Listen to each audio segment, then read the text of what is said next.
even now, if you see a bunch of chains on me, it's not like I'm a chain bomber. I'm not a chain bomber. I'm a bomber, period. I'll paint. If there's a dead moose on the side of the road, and I know hundreds of people are going to see that dead moose, I'll catch a tag on that thing. Because to me, it's about marketing and promotions. Marketing however possible. If it's about, if I gotta learn cyber bombing to go into the meta universe in the future and bomb inside the metaverse, so when people go buy all the goods and services in the future, which is gonna happen, you're gonna be able to go into the meta universe and pick out your clothes, pick out your car, pick out whatever, buy it, and then it'll get mailed to your house. So malls and all that thing, that's going to be done in the future. You're not going to be really leaving your house a lot. So the next domain is bombing the metaverse, buying property in the metaverse, putting a billboard there, and then putting your name on there so everybody else walking around can see you up, and that's marketing too. So to me, it wasn't just about tagging buses or painting trains or bombing freeways or doing burners or doing production. It's about all of it. You want to be all well round. I painted a lot of females too. And I was doing that before there was a ship.com or any of the other people that are doing, we might have damn near painted almost 100 girls. Right. I'd like to get that down the line on our interview. But first, I want to ask you, the bus era eventually dies out. What do you feel was the cause of that? Ghosting. They're really good at catching us. They got cameras on the buses, and like I said, they would stalk the line that was getting hit the most. And humans are habitual, and graffiti writers are habitual. They're going to do the same shit over and over and over again, and they're not going to change their MO. The cops know that. So they're going to be waiting. And, the fines are going big. They weren't just giving us tickets no more. Before they would catch and release you. Give a ticket, have you pose your name on a little thing. You go to court, and then it was up to the court if you're going to go to juvenile hall or whatever. There was a point in LA that we were handing down felonies, man. You're going to go to prison for GRAFF. Especially if you're on the top list. They were gonna throw the book at you, you know what I mean? I remember one time Chief Bratton from New York, that did the whole broken windows thing there, he came down here and he had the team raid me. It's on the Los Angeles Times, you can look that up, where it says tough fight for Chief Bratton, says TOOMER.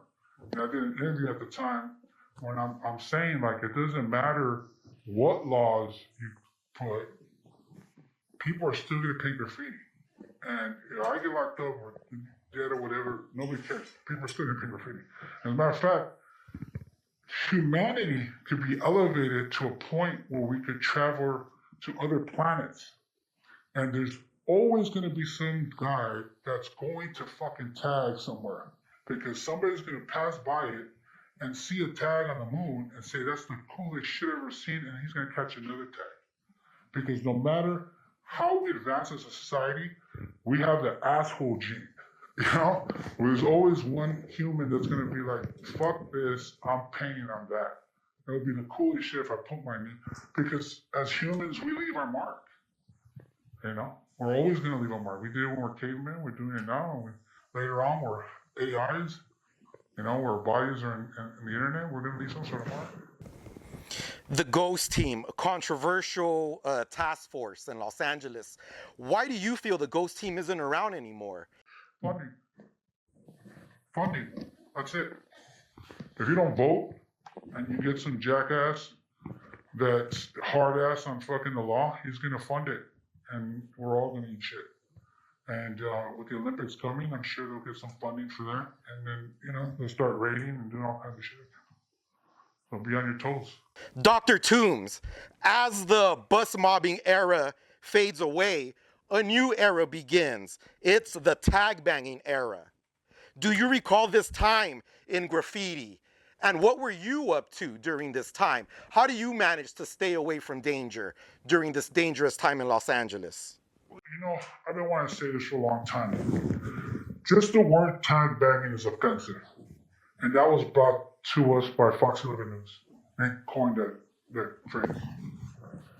And if you're a writer in New York and somebody went over your shit and you broke a bottle over his head, they didn't call you a tag banger. They called you somebody that was serious about what you're doing.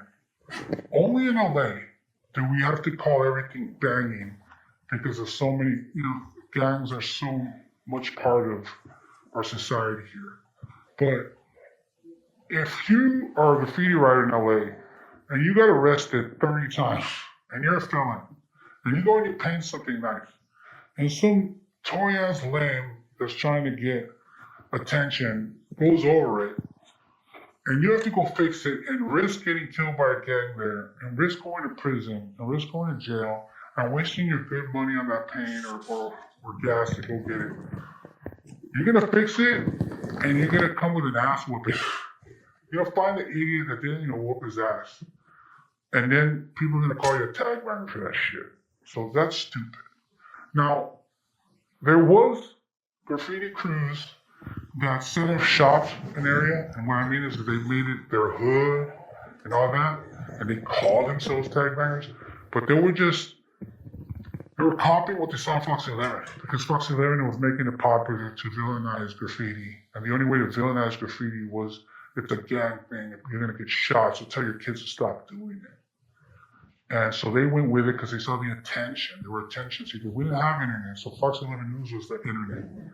Fox 11 News was like the takeovers and all that, how it is now, you know what I mean? So they wanted attention, and they came up with it. And I think more writers from the old school need to talk about that. And be like, hey, they didn't call anybody tag bangers in Europe that broke somebody's jaw for going over shit. They didn't call anybody in the East Coast tag bangers that fucking broke a wine bottle in their head. Or they didn't call Cap a tag banger, bro. And he went over a bunch of shit. They just said this man was, capping over everybody's shit, The word capping somebody came from that guy going over people's shit. That's how we say the word cap. And I got capped because of Cap 1. But nobody called him ever until this day a tag banger. It was just, he did it. And that was it. He didn't care. I think the word taggers is offensive. I think that, we're writers. We're graffiti writers.